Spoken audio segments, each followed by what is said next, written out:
Welcome back. Today we are talking with Harsha Sastry, the author of The Continuity Moment Insight. Harsha, great first two segments there. In segment two, you started to talk about this, and that's what we're going to focus on in this last segment is business continuity or resilience. What comes first? And first of all, my first question to you is, what's the difference between the two?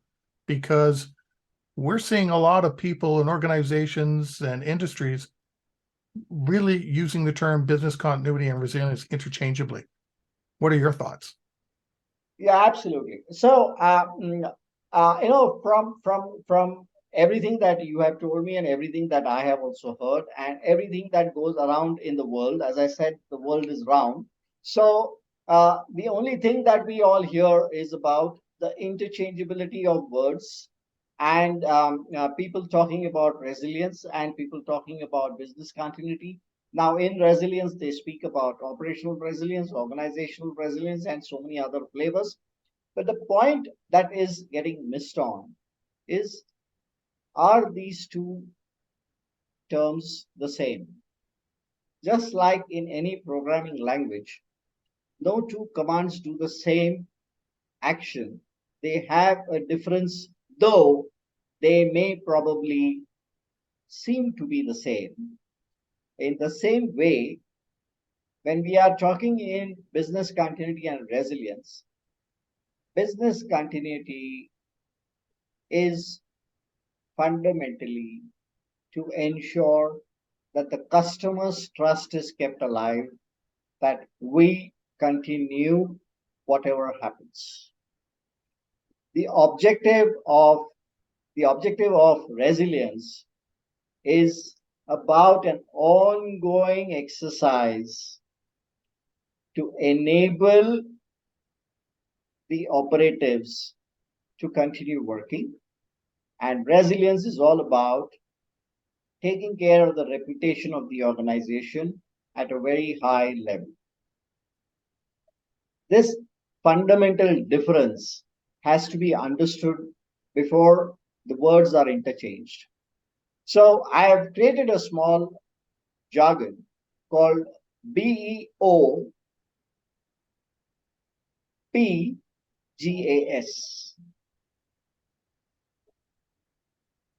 is for begin.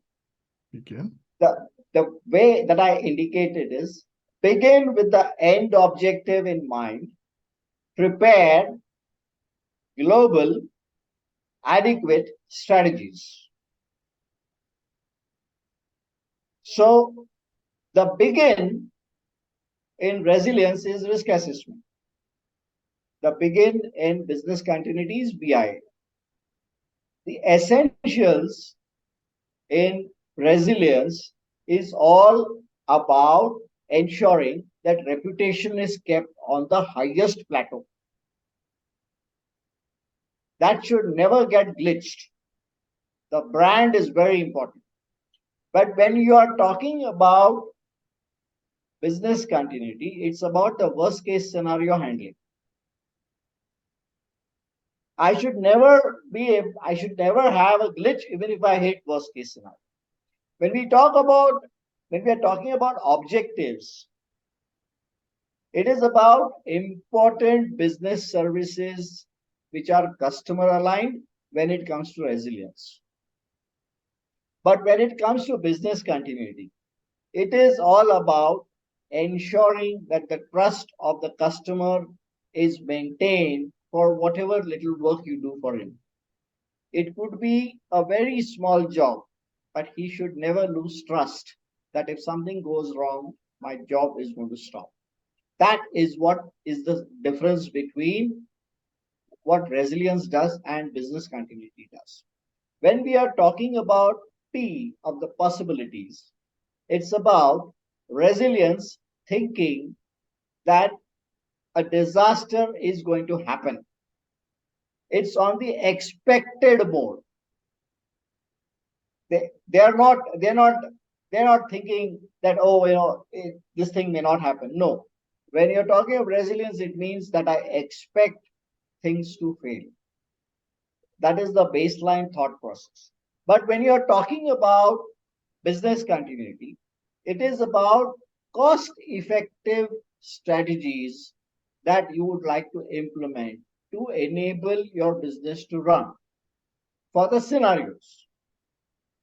Now, when you come to the goal, which is G, long-term goal is what resilience looks at.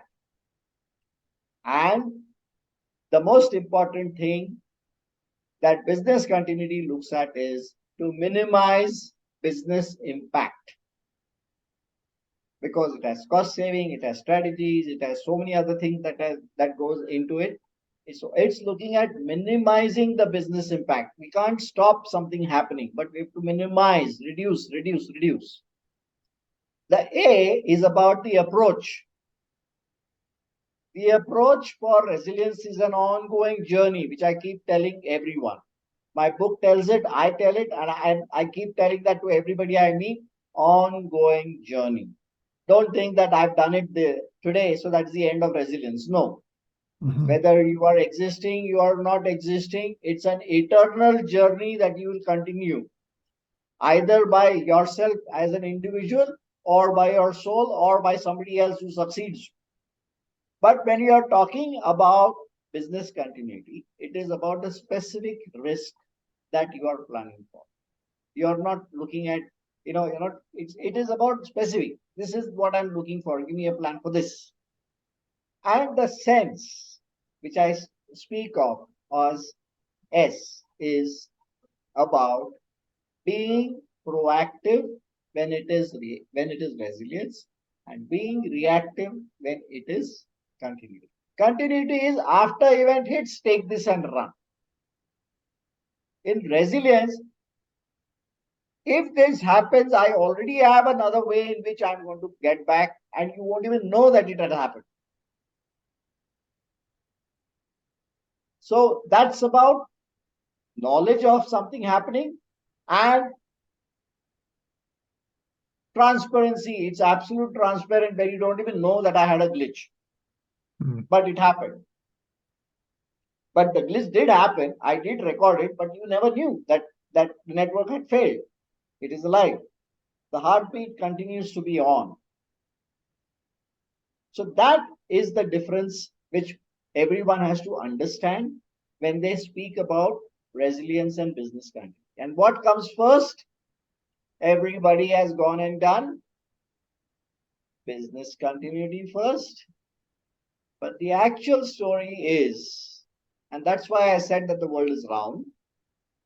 The actual story is, the first is resilience. You know, there's going to be people who are going to disagree with you. Yes, I know. The whole world is not going to agree with me. I know that. But the problem is that they have never understood that resilience is something that has always got built in an individual right from the family. You have always been strong at your family.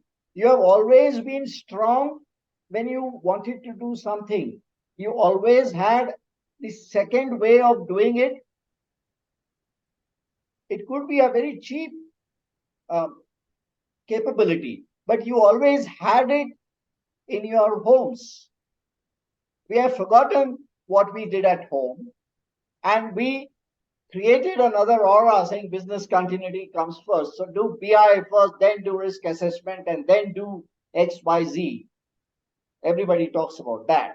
But they forgot that if you do risk assessment first, you're only going to become tough and strong, because risk assessment will tell you how you need to be strong first, and then continue that strength through the business continuity practices. So if the world has started with business continuity, and today we are going off to operational resilience, of finding out what is important after they have already done a BIA of the activities. So it means they are going on reverse gear and coming forward. They are going to go again for organizational resilience to build a culture, which actually should have been done even before. When the risk assessment was done, you would know that we have a big risk treatment plan from a resilience point of view, that we have to have a culture to understand that we are going to become resilient and what we have to do.